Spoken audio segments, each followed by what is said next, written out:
Sunday school समिति सम्मेलन समस्त मुख्य कर्मकर्तागण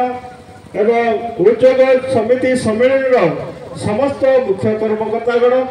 एवं आज मुख्य वक्ता परीक्षा महाशय परीक्षा माँ एवं मुख्य अतिथि पुणे दुई जन एवं उपस्थित होता प्रत्येक मंडल डिकगण चालकगण पुणे प्रचारक बंधु मान पुणे उपस्थित होता समस्त भाई भौणी मान सर्वप्रथम आम नमस्कार। स्वर्गीय पवित्र पिता आम तुमरी प्रशंसा करुछु गौरव करुछु आम तुम स्तुतिवाद करुछु कारण तुम्हें महान तुम्हें आश्चर्य तुम्हें सर्वशक्तिमान परमेश्वर तुम्हें तो प्रभु हे गौर स्वर्गस्थ पिता मंडल को प्रभु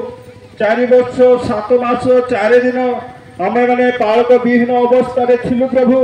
तुम्हें एक युवा पालक को तुम्हें जोगाइछ बोली तुम नाम को धन्यवाद दौछि। पवित्र परमेश्वर वर्तमान प्रभु आम समस्त एकत्रित अच्छु एथिरे तुम्हें आशीर्वाद मंगल कर समस्त कार्य तुम भावे तुम्हें ही समस्त विश्व परिचालन कर बोली प्राणकर्ता प्रिय जीशु नाम मागुछि आमेन। हमने धर्मशास्त्र